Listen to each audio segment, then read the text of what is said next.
अस्सलामुअलैकुम friends, welcome back to my channel ज़िंदगी की दास्तान। फ्रेंड, आप लोगों के लिए फिर से एक नई कहानी लेकर आ गए हैं। Thank you so much. आप लोग हमारी कहानी को इतना पसंद करते हो, इतना लाइक करते हो और रिक्वेस्ट भी करते हो कि नई नई कहानी हम आप लोगों के लिए लेकर आए। तो आप लोगों की ही रिक्वेस्ट पे हम फिर से एक बेऔलादी पे कहानी लेकर आ गए हैं। जो महिला गर्भधारण नहीं कर पा रही है, बहुत सालों से बेऔलाद है, वो इस कहानी को ज़रूर देखे, क्योंकि ये कहानी सच्ची और आजमूदा कहानी है और आपको रुला देने वाली है। आज की कहानी आसिया और शोएब की दिलचस्प और सच्ची कहानी है, जो आपकी आंखों में ज़रूर ही आंसू ला देगी। तो चलिए फ्रेंड, आज का ये वीडियो शुरू करते हैं और आपको ज़िंदगी का पार्ट और पहलू सिखाते हैं।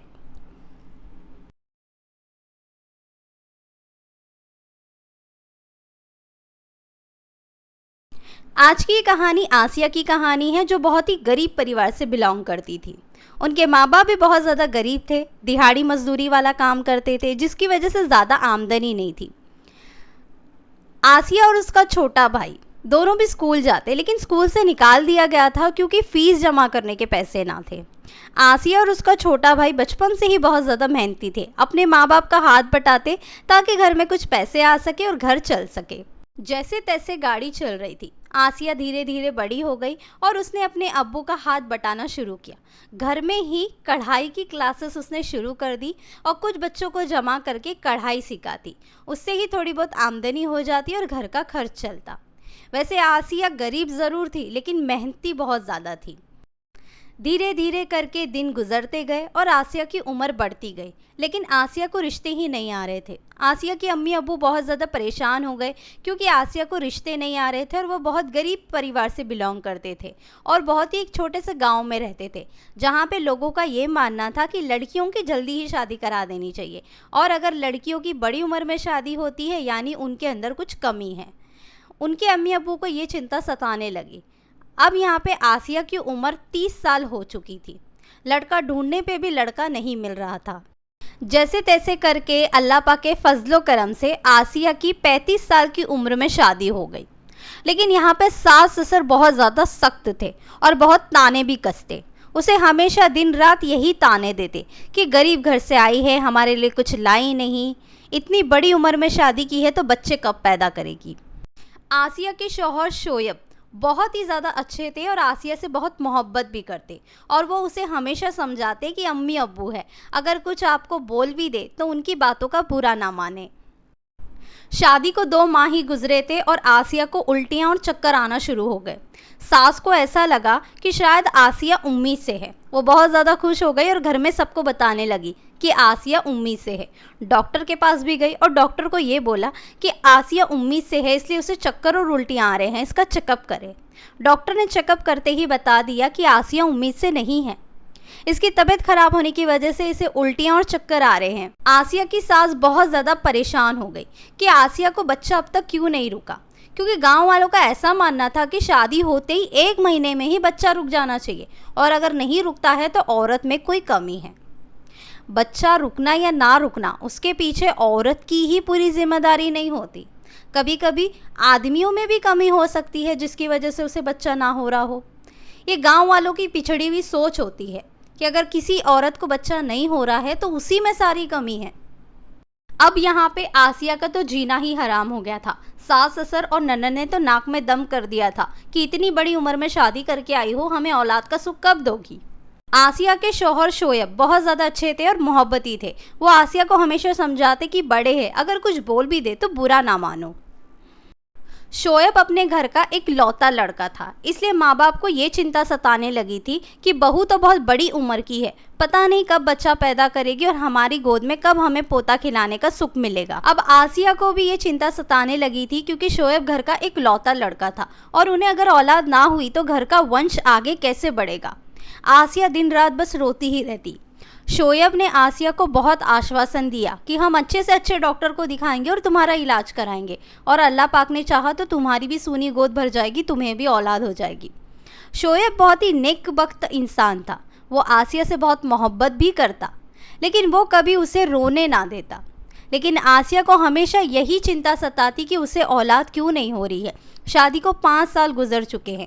अब डॉक्टर्स ने भी यहाँ पे हाथ खड़े कर दिए थे कि तुम्हारी शादी भी बहुत बड़ी उम्र में हुई है और 40 साल हो गए हैं। अब तुम्हारे बच्चे पैदा करना बहुत ज़्यादा मुश्किल है। जैसे तैसे करके दिन गुजरते गए, लेकिन आसिया को औलाद ना हुई। अब घर में और बाहर सब लोग एक ही ताना देते उसे बेऔलादी का। अब आसिया के छोटे भाई का भी यहाँ निकाह हो गया था और अल्लाह पाक के फजलो करम से उसकी भाभी को पहले महीने में ही हमल रुक गया था। घर वाले तो बहुत ज़्यादा खुश हो गए थे, लेकिन आसिया बहुत ज़्यादा अंदर से टूट गई थी कि मैं क्यों नहीं बच्चा पैदा कर पा रही हूँ, क्यों मैं अपने घर की नस्ल को आगे नहीं बढ़ा पा रही हूँ, मुझ में क्या ऐसी कमी है, क्यों मुझे अल्लाह पाक औलाद नहीं दे रहे और इस नेमत से मुझे महरूम रखा है।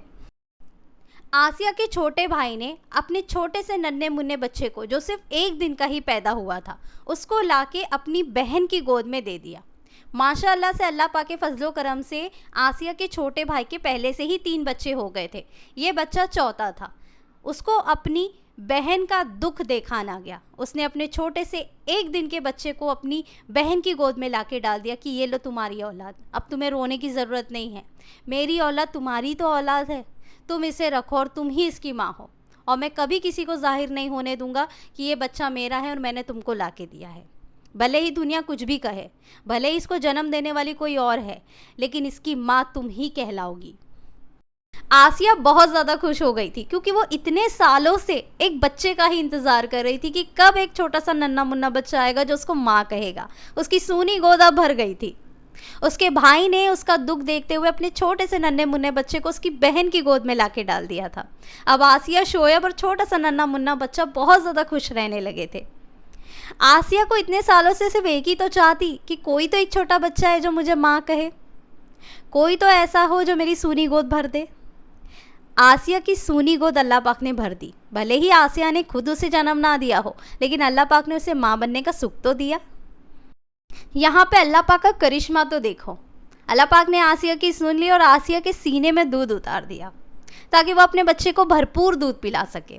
आसिया के सीने में तो दूध के फुवारे ही लग गए थे, ऐसा लग रहा था दूध का मटका लग गया है जिससे वो बच्चा भरपूर दूध पी पाए। आसिया बहुत ज़्यादा खुश हो गई थी। आसिया को तो यकीन ही नहीं हो रहा था कि वो अपने सीने से अपने बच्चे को दूध पिला रही है। बच्चा भी ठीक हो गया था, शांत हो गया था, रोना भी बंद कर दिया था। गांव वाले तो हैरान और परेशान हो गए थे कि आसिया कैसे दूध पिला रही है, क्योंकि उसने तो उसे जन्म ही नहीं दिया। भाई और भाभी भी पहुंचे और वो भी देख के परेशान हो गए कि ये क्या माजरा है। गांव वाले दंग रह गए थे, क्योंकि ये ऊपर वाले का करिश्मा था। भले ही अल्लाह पाक ने आसिया को औलाद ना नवाजी थी, लेकिन उसे माँ बनने का सुख तो नवाजा था, तो दूध तो आना ही था। माँ बनने के लिए जन्म देना ज़रूरी नहीं है, ममता होनी ज़रूरी है। और यही ममता अल्लाह पाक ने आसिया के दिल में रुवैस के लिए देखी थी, और इसी ममता पे अल्लाह पाक भी फ़िदा हो गए थे। और अल्लाह पाक के फजलो करम से आसिया को भी 2 जुड़वा बच्चे हो गए थे। अब आसिया के पास रुवैस भी था और 2 जुड़वा बच्चे भी थे। अल्लाह पाक के फजलो करम से घर वार पूरा भर गया था। 3 बच्चों के साथ आसिया बहुत ज़्यादा परेशान रहने लगी और दिन भर बिजी रहने लगी है। वो अपनी अम्मी अब्बू से यही शिकायत करती है कि अम्मी अब्बू, ये तीनों बच्चे मुझे बहुत ज़्यादा परेशान करते हैं। जहाँ पे आसिया इतने सालों तक बेऔलाद थी, उसकी सूनी गोद भरी थी, घर में कोई बच्चा खेलने वाला ना था, ही कोई किलकारियाँ मारने वाला था, लेकिन इतने सालों बाद जब अल्लाह पाक ने दिया तो छप्पर फाड़ के दिया। रुवैस भी मिला, 2 जुड़वा बच्चे भी मिले। अब पूरा घर बार भरा है और उनकी फैमिली कंप्लीट है। इसलिए अल्लाह पाक से नागुमानी कभी ना करें, इसलिए अल्लाह पाक से नागुमानी कभी ना करें।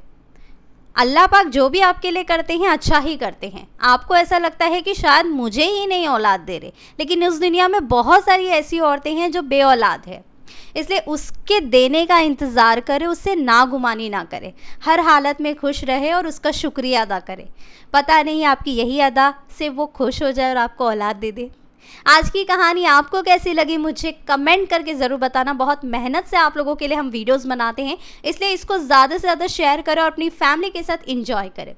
वीडियो पसंद आता है तो like, comment, share and subscribe करना बिल्कुल भी ना भूलें। हम मिलेंगे आप लोगों से नेक्स्ट वीडियो में नेक्स्ट दास्तान के साथ। जब तक के लिए अल्लाह हाफिज़। इस दास्तान से आपको क्या सीखने मिला हमें कमेंट करके ज़रूर बताइएगा।